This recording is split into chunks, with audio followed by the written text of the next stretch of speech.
یا نبی سب کرم ہے تمہارا۔ بندے کے لیے حکم ہے کہ وہ ذکر خدا کرے، اور رب فرماتا ہے کہ میں اس بندے کا ذکر کروں گا، اس کا چرچا کروں گا جو میرا ذکر کرے گا۔ اور آج اگر دنیا کی سطح پر دیکھا جائے تو ہر انسان اسی چیز کی خواہش رکھتا ہے، ہر انسان چاہتا ہے کہ میرا چرچا ہو، ہر انسان چاہتا ہے کہ میرا تذکرہ ہو، ہر انسان چاہتا ہے کہ لوگ میرا نام لیں، ہر انسان چاہتا ہے کہ لوگ مجھے یاد کریں، ہر جگہ پر میرا ذکر ہو۔ لیکن عزیزان ملت اسلامیہ، اب انسان نے اپنے ذکر کو کرانے کے لیے، اپنی بات کو منوانے کے لیے، اپنا چرچا کرانے کے لیے جو راستے منتخب کیے ہیں، وہ راستے اس کو اس منزل تک نہیں پہنچا سکتے ہیں، اس منزل تک اس کو وہ راستے نہیں لے جا سکتے ہیں جس منزل تک وہ پہنچنے کی خواہش رکھتا ہے۔ وہ چاہتا ہے کہ زمانے میں میرا چرچا ہو، وہ چاہتا ہے کہ زمانے میں میرا تذکرہ ہو، وہ چاہتا ہے کہ زمانہ میرا نام لے، لیکن وہ چاہتا ہے کہ میرا نام لے، لیکن اس نے جو راستہ منتخب کیا ہے، اس نے جس راستے کا انتخاب کیا ہے، اب وہ راستہ کون سا ہے؟ انسان چاہتا ہے کہ اگر میرے پاس دولت ہوگی لوگ میرا چرچا کریں گے، میرے پاس عالی شان مکان ہوگا لوگ میرا چرچا کریں گے، میرے پاس بینک بیلنس ہوگا لوگ میرا چرچا کریں گے، میرے پاس بہترین سواری ہوگی لوگ میرا چرچا کریں گے، میرے پاس چلنے کے لیے بہترین سواری کا انتظام ہوگا لوگ میرا نام لیں گے۔ لیکن عزیزان ملت اسلامیہ، یہ صرف دنیاوی سرمایہ ہے، یہ دنیا کی دولت ہے، یہ دنیا کے جو ہے ساز و سامان ہے، ان چیزوں کو انسان اکٹھا کرنے میں لگا ہے، اس لیے کہ لوگ کہیں کہ فلاں انسان کا مکان عالی شان مکان ہے، فلاں انسان کے پاس بہترین کار ہے، فلاں انسان کے پاس اتنا بینک بیلنس ہے۔ لیکن عزیزان ملت اسلامیہ، یہ چرچا انسان کا جو وہ چاہتا ہے کہ جس طریقے سے میرا چرچا ہو، وہ چرچا نہیں ہو سکتا ہے، اس لیے کہ آپ تاریخ کو الٹ کر دیکھیں اور آپ کو پلٹ کر دیکھیں، اس دنیا کے اندر لوگوں کے بڑے بڑے عالی شان مکان رہے ہیں، لوگوں نے بڑے بڑے محلوں میں رہ کر کے اپنی زندگی گزاری ہے، لوگوں نے عالی شان بستروں پر رہ کر کے اپنی زندگیاں گزاری ہے، لوگوں کے پاس کس چیز کی کمی تھی؟ بادشاہوں والی زندگی لوگوں نے گزاری ہے۔ حضرات محترم، پوری دنیا پر لوگ حکومت کر کے چلے گئے، لیکن آج ان کا نام لینے والا اس دنیا میں کوئی نظر نہیں آتا ہے۔ آخر کار اس دنیا کے اندر جو ہے ان کا نام کیوں نہیں لیا جاتا ہے؟ ایک سے ایک عالی شان مکان انہوں نے بنایا ہے، ایک سے ایک بہترین سواریوں پر سوار وہ ہوئے ہیں جو اس وقت میں میسر تھی، ایک سے ایک عالی شان بستروں پر انہوں نے آرام کیا ہے، لیکن پھر بھی زمانہ انہیں یاد نہیں کر رہا ہے۔ یہ باتیں ہمیں درس عبرت دیتی ہیں کہ اے مسلمان، تجھے ان چیزوں میں پڑھنے کی ضرورت نہیں ہے۔ اگر تو چاہتا ہے کہ واقعی لوگ تیرا چرچا کریں تو تجھے کسی دنیا دار کے پاس جانے کی ضرورت نہیں ہے، کسی دنیاوی ماحول کو دیکھنے کی ضرورت نہیں ہے، کسی کی اونچی بلڈنگ کو دیکھنے کی ضرورت نہیں ہے، کسی کے جو ہے محل و مکان کو دیکھنے کی ضرورت نہیں ہے۔ اگر تو واقعی چاہتا ہے کہ زمانہ تیرا چرچا کرے تو تجھے جس رب نے پیدا کیا ہے اس رب کی بارگاہ میں سروا سجود ہو جا، اور جو اس نے حکم نافذ فرمایا ہے اسی حکم کی جو ہے تعمیل کر لے۔ رب فرماتا ہے جب بندہ میرا تذکرہ کرے گا، میرا ذکر کرے گا تو میں اس کا چرچا کروں گا۔ تو صرف ذکر خدا کر، رب نے کائنات تیرا تذکرہ پوری کائنات میں کر دے گا، تیرے چرچے خود بخود ہونے لگیں گے۔ پتا چلا کہ عزیزان ملت اسلامیہ، دنیا کے اندر بھی اگر کامیابی چاہنا ہے، دنیا کے اندر بھی اگر کامیابی چاہتے ہو تو رب کریم کی بارگاہ میں سروا سجود ہونا پڑے گا، رب کریم کی بارگاہ میں حاضری دینا پڑے گی، اپنے رب کو راضی کرنا پڑے گا۔ اگر رب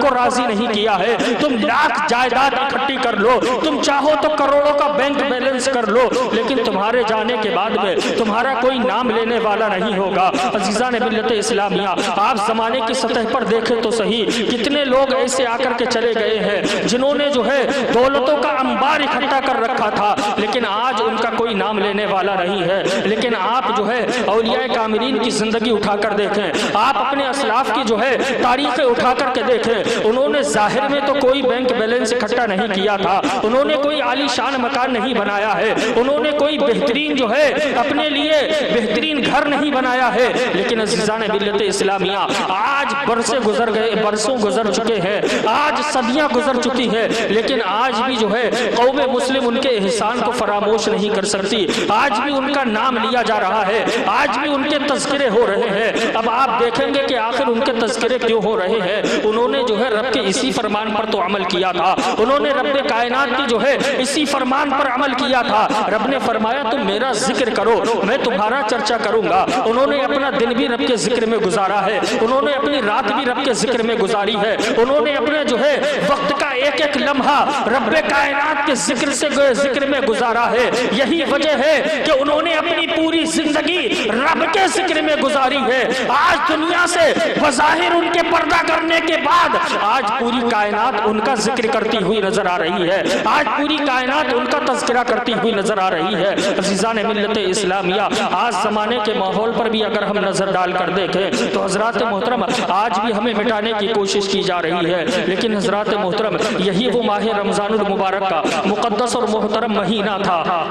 کہ جس میں اسلام کی سب سے پہلی اور عظیم جنگ بدر ہوئی تھی۔ اس وقت میں تم تاریخ اٹھا کر تو دیکھو تمہاری تعداد تھی کتنی، صرف اور صرف 313 مسلمانوں کی تعداد تاریخ میں ملتی ہے، لیکن عزیزان ملت اسلامیہ ان 313 نے جو ہے مذہب اسلام کے پرچم کو بلند کیا تھا، بہترین فتح یابی حاصل کی تھی، لیکن وجہ کیا تھی؟ آج تمہارے ان کے پاس جو ہے ساز و سامان تو نہیں تھے، جنگ کے ہتھیار ان کے پاس نہیں تھے، گھوڑے ان کے پاس نہیں تھے، نیزے ان کے پاس نہیں تھے، بھالے ان کے پاس نہیں تھے، اس کے باوجود بھی انہوں نے جو ہے ایسی ایک عظیم فتح یابی حاصل کی تھی کہ آج بھی زمانہ اس کو یاد کر رہا ہے۔ آج تمہارے پاس جو ہے سب کچھ ہے، آج اس دور کے اندر ایک سے ایک میزائل بھی پائی جا رہی ہے، ایک سے ایک بم بارود بھی پایا جا رہا ہے، کیا کیا دیکھو گے اس زمانے کے اندر ٹیکنالوجی اتنی بڑھ چکی ہے کہ آج تمہارے پاس جو ہے جو چاہو وہ تم حاصل کر سکتے ہو، اس کے باوجود بھی آج تمہاری ویلو دیکھو کیا ہے۔ آج زمانہ تمہیں ایک مکھی یا مچھر سے زیادہ ویلو دینے کے لیے تیار نہیں ہے۔ عزیزان ملت اسلامیہ اس کی وجہ کیا ہے؟ اس کی وجہ یہی ہے، اقبال نے بہت پہلے کہا تھا کہ درس قرآن اگر ہم نے نہ بھلایا ہوتا، یہ زمانہ نہ زمانے نے دکھایا ہوتا۔ آج زمانہ تمہیں آنکھیں دکھا رہا ہے، کل 313 تھے لیکن زمانے کی آنکھوں میں آنکھیں ڈال کر انہوں نے بات کی تھی۔ زمانہ ان کی جو ہے آنکھوں کی تاب کو ان کی آنکھوں نظروں کی تاب نہیں لا سکا تھا، لیکن آج زمانہ جو ہے تمہارے اوپر نظریں جمائے ہوئے ہے، آج زمانہ جو ہے تمہارے اوپر نظریں جمائے ہوئے ہے، تمہیں کچھ کرنے نہیں دیتا ہے۔ آج زمانے نے تمہیں اپنے چنگل میں جکڑ رکھا ہے۔ اس کی وجہ یہی ہے کہ ہم دنیاوی ساز و سامان کو اکٹھا کرنے میں لگ گئے ہیں، ہم دنیاوی دولت کو اکٹھا کرنے میں لگ گئے ہیں۔ آج کا اس یہ مبارک اور مقدس مہینہ بھی جو ہے حضرات محترم ہم اتنی لاپرواہی میں گزارتے ہوئے نظر آ رہے ہیں کہ حضرات محترم اس ماہ مبارک کے اندر نہ ہم جو ہے شب بیداری کرتے ہوئے نظر آ رہے ہیں، نہ قرآن عظیم کی تلاوتیں کرتے ہوئے نظر آ رہے ہیں، نہ اتنی بھی توفیق نہیں ہوتی ہے کہ ایک حافظ قرآن مسجد کے اندر قرآن عظیم کی تلاوت سنا رہا ہے تو ہمیں سننے کی بھی توفیق نہیں ہوا کرتی ہے، اور اس کے بعد میں ہم جو ہے علماء اکرام کی بارگاہ میں جا کر یا لوگوں کے پاس جا کر کے جو ہے ہم اپنی داستانیں بیان کرتے ہیں کہ ہمارے اوپر ظلم ہو رہے ہیں یا ہمارے اوپر تشدد ہو رہے ہیں، ہمیں جو ہے زمانہ پیچھے ڈھکیلنے کی بات کر رہا ہے، ہمیں زمانہ اکھاڑ کر پھینک دینے کی بات کر رہا ہے۔ عزیزان ملت اسلامیہ کوئی جو ہے مسلمان ہو تمہیں کوئی اکھاڑ کر نہیں پھینک سکتا ہے، اس لیے کہ تم اس ہندوستان میں بستے ہو جس ہندوستان کا شہنشاہ کوئی اور نہیں ہے، جس کو پوری کائنات شہنشاہ ہندوستان سیدنا سرکار غریب نواز کی ذات کے نام سے یاد کرتی ہے۔ آپ تاریخ الٹ کر کے دیکھیں، اسی ہندوستان کی سرزمین پر بڑی تیزی کے ساتھ میں بیان کر رہا ہوں، اسی ہندوستان کی سرزمین پر جو ہے سیدنا سرکار غریب نواز رضی اللہ تعالیٰ عنہ نے جب قدم رکھا تھا تو ایک وقت ایسا بھی گزرا تھا کہ سیدنا سرکار غریب نواز رضی اللہ تعالیٰ عنہ نے چند اونٹ ایک جگہ پر بٹھائے تھے۔ اس وقت کے راجا نے اس کی پرجا نے لاکھ کوشش کی تھی، ہر طریقے سے ان کو اٹھانے کی کوشش کی تھی لیکن اٹھا نہ سکے تھے۔ آج بھی گنبد غریب نواز کے پاس اگر جا کر کے صدائے لگاؤ تو وہی آواز گنبد غریب نواز سے آتی ہے، اے میرے دیوانوں، اے میرے چاہنے والوں، اے میرے مستانوں، گھبرانے کی ضرورت نہیں ہے، تمہیں جو ہے کسی طریقے سے تکلیف اٹھانے کی ضرورت نہیں ہے۔ کیوں ضرورت نہیں ہے؟ فرماتے ہیں گنبد غریب نواز سے آواز آتی ہے، تم ذرا پیچھے الٹ کر تو دیکھو، تم تاریخ کے اوراق پلٹ کر تو دیکھو، یہ وہی ہندوستان ہے جس ہندوستان کی سرزمین پر میں نے چند اونٹ بٹھائے تھے تو وقت کا بادشاہ ان اونٹوں کو اٹھا نہ سکا تھا، اور جس ہندوستان پر میں نے تمہیں بسایا ہے اس ہندوستان سے تمہیں کون اٹھا سکتا ہے، کون تمہیں یہاں سے بھگا سکتا ہے؟ لیکن شرط یہ ہے کہ جو درس میں نے تمہیں دیا تھا اس پر تمہیں عمل پیرا ہونا پڑے گا، جو تمہیں تعلیم میں نے دی تھی اس تعلیم کو اس تعلیم سے جو ہے تمہیں وابستہ ہونا پڑے گا، درس قرآن کو سینے سے لگانا ہوگا، اللہ اور اس کے رسول کے فرامین پر عمل پیرا ہو کر کے اپنی زندگی کو گزارو گے تو آج بھی زمانہ تمہارے قدموں میں جھکتا ہوا نظر آئے گا۔ کبھی تمہاری اذانوں پر اٹیک کیا جاتا ہے، کبھی تمہارے مدارس پر اٹیک کیا جاتا ہے، کبھی تمہارے پہناوے پر اٹیک کیا جاتا ہے، وجہ کیا ہے؟ اس پر اٹیک کرنے والوں کی غلطی نہیں ہے، غلطی اگر دیکھا جائے گریبان میں جھانک کر تو ہماری غلطی نظر آتی ہے۔ عزیزان ملت اسلامیہ، حجاب معاملے پر جو ہے جب کسی نے انگشت نمائی کی، لب کشائی کی تو پورا سماج مسلم بھڑک اٹھا تھا، سب ان کے سب بول اٹھے تھے کہ آخر یہ کیا ماجرا ہے۔ لیکن عزیزان ملت اسلامیہ، جب ایک دوسرے انسان نے تمہارے جو ہے ایک پہناوے پر انگلی اٹھائی تھی یا اس نے لب کشائی کی تھی، تمہیں تکلیف ہوئی تھی، لیکن وہی تمہارے گھر کی بہن بیٹی جب اس تمہارے گھر سے نکلتی ہے، کسی فنکشن کے لیے نکلتی ہے، پورے میک اپ میں ہوا کرتی ہے، اس کے کپڑے بھی جو ہے اس لائق نہیں ہوتے کہ اس کا جسم صحیح سے چھپ جائے، پورے فل میک اپ میں بے پردگی کی عالم میں تمہارے گھر سے نکلتی ہے، باپ کی نظر بھی اس بیٹی پر پڑ رہی ہے، بھائی کی نظر بھی اس بیٹی پر پڑ رہی ہے، چچا کی نظر بھی اس بیٹی پر پڑ رہی ہے، تاؤ کی نظر بھی اس بیٹی پر پڑ رہی ہے، غرض یہ کہ گھر کے تمام افراد کی نظر اس بیٹی پر پڑ رہی ہے۔ کسی کا ضمیر اس وقت میں جو ہے کسی کا ضمیر نہیں جاگتا ہے، اس وقت میں کوئی اس سے کچھ کہنے کو تیار نہیں ہے۔ اور عزیزان ملت اسلامیہ، اب بتاؤ اگر کسی دوسرے انسان نے اگر تمہارے اس برقعے پر آواز اٹھائی ہے تو آج تم چیخ رہے ہو، یہ چیخنے کا موقع تم نے دیا کیوں ہے؟ یہ موقع انہوں نے جو ہے اس موقع پر تمہیں زبردستی نہیں ابھارا ہے، بلکہ یہ موقع ان کو بولنے کا ہم نے دیا ہے۔ اگر ہم نے اپنے ماحول پر، ہم نے اپنے گھر پر، ہم نے اپنے کلچر پر اگر نظر ڈالی ہوتی اور کنٹرول کیا ہوتا تو زمانہ جو ہے اس طریقے کی آوازیں نہیں اٹھاتا۔ عزیزان ملت اسلامیہ، کبھی تمہاری اذانوں کو بند کرانے کی کوشش کی جاتی ہے، وجہ کیا ہے؟ آج اگر اذان بند کرانے کی کوشش کی جاتی ہے، پورا کا پورا مسلم سماج جو ہے اس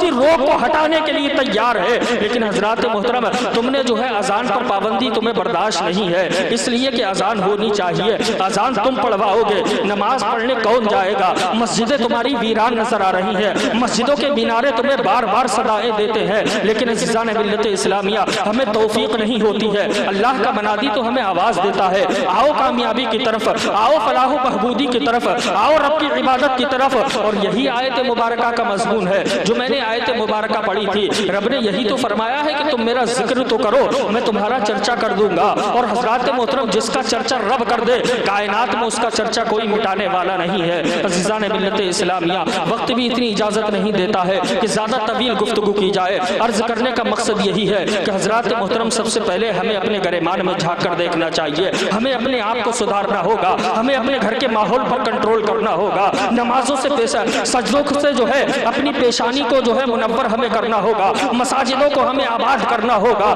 شریعت مطہرہ کو ہمیں سینے سے لگانا ہوگا، قرآن عظیم کے فرمان کو ہمیں سینے سے لگانا ہوگا۔ اس لیے کہ آج قرآن و حدیث کے فرمان کو ہم نے پس پشت ڈال دیا ہے، جو زمانہ ہمیں جو ہے گرا ہوا زمانہ ہمیں گرانے کی کوشش کر رہا ہے۔ آج بھی اس تحفے کو اگر ہم اپنی آنکھوں پر اٹھا لیں، اپنے سر کا تاج بنا لیں، تو آج تم خود زمانے کے تاجدار بن سکتے ہو۔ آج بھی زمانہ تمہیں اپنے جو ہے ماتھے پر اٹھانے کے لیے تیار ہے، بس شرط اتنی ہے کہ تم صحیح معنوں میں اللہ اور اس کے رسول کے فرامین پر عمل پیرا ہو جاؤ، اللہ کی بارگاہ میں سربا سجود ہو جاؤ، رسول اللہ صلی اللہ تعالیٰ علیہ وسلم کے بتائے ہوئے طور طریقے پر، ان کے جو ہے بتائے ان کے دیے ہوئے فرامین پر عمل پیرا ہو کر اپنی زندگیاں گزار لو۔ خدا کی قسم، زندگی بھی کامیاب ہو جائے گی، آخرت بھی کامیاب ہو جائے گی۔ کہاں کہاں مسلم سماج کو دیکھو گے۔ آخری بات کہہ کر اپنی گفتگو ختم کیے دیتا ہوں۔ اس زمانے کے ماحول کو دیکھتے ہوئے، آج ہمارے ماحول کو دیکھتے ہوئے، ایک جو ہے یہودی نے ایک ٹویٹ کیا تھا